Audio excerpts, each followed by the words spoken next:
kelingan kaangge dening Dimas Bayu Setiawan. Ngitung lintang ing tengah wengi, sliramu mampir teko ning ati. Rembulan iku kang ngaleh dadi raimu. Anggawe pikiran iki kebak sliramu. Sliramu tansah seger kelingan sajroning pikiranku. Tak coba ngilangno bayangmu saka pikirku. Nanging piye maneh kabeh mau mustahil.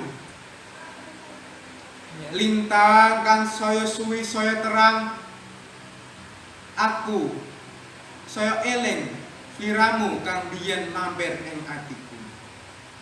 Esemu kang pahit madu nambah ayu parasmu.